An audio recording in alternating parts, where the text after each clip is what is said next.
we've been counting the days till John Pinette comes back to the Improv at the waterfront. How are you? John, how are you, man? Good. I'm going to Primanti's after this. All right. I saw it on the Food Channel yesterday. Nobody told me about it.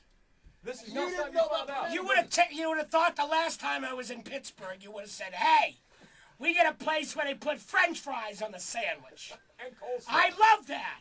I love the spirit of it. You know what I need on my sandwich?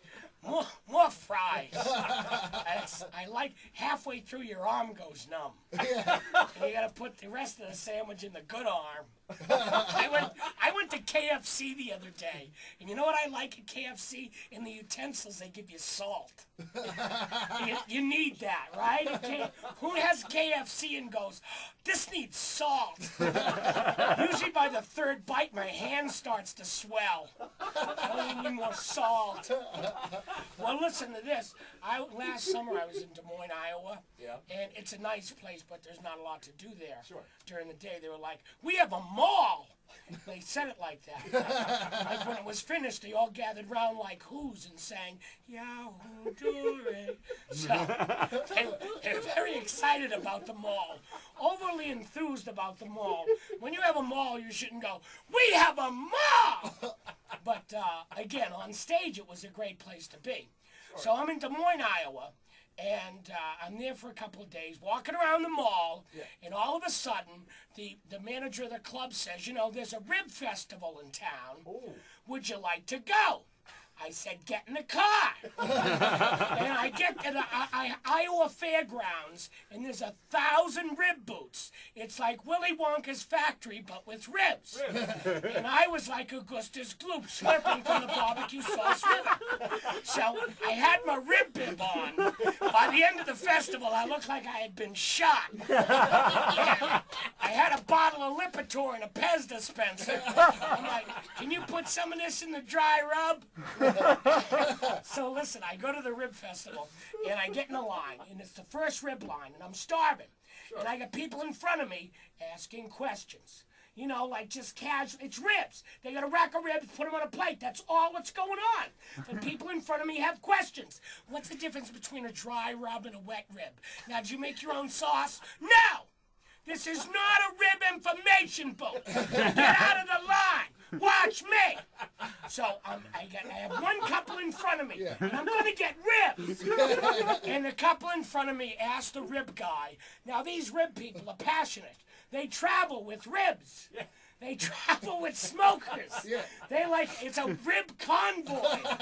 And they asked the guy how he made his ribs. Don't ask them that. It's a story. They sit down in a rocking chair and start to whittle. He says, "Emma, come out here. I'm going to tell him the rib story. That's when we met."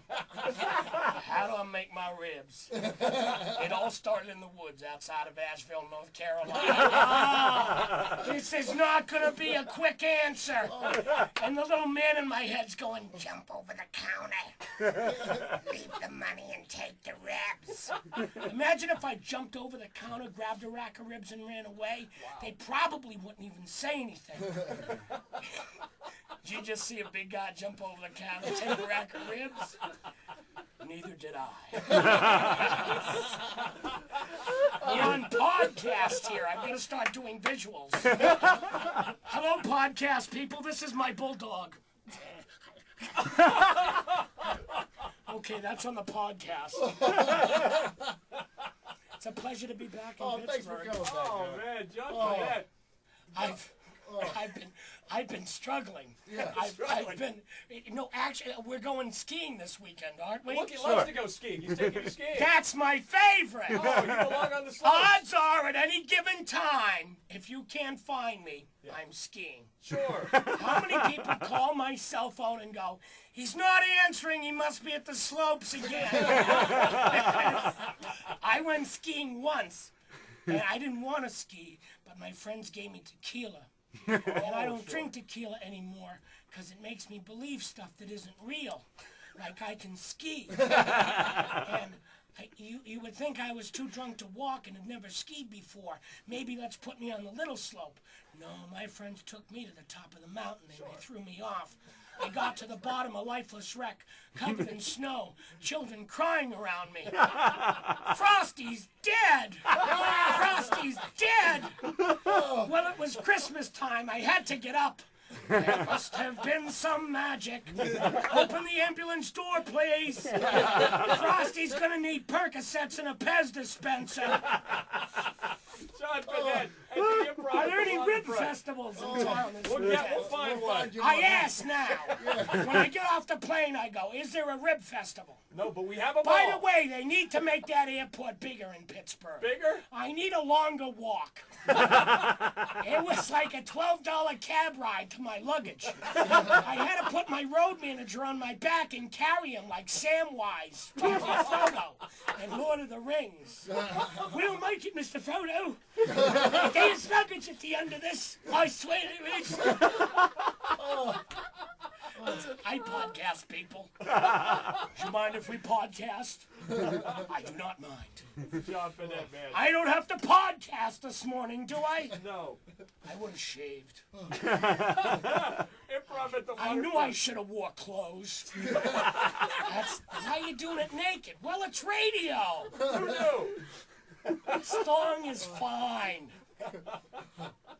Okay. The counter covers it from my perspective. Exactly. My face hurts. All right. Let's give away some tickets. 8 o'clock Yes, tonight. come to the show tonight. Come tonight. 412-333 Y108's the number. And go to improv.com for the whole schedule. It's ham night, actually. We have a ham giveaway at the end of the show. And no, I'm only kidding. The manager's here, horrified, going, "No, don't stop giving away ham. We're gonna have to get a ham." It's like, now people are asking about the ham. What do I do? Have a great day, everyone. John Pinette.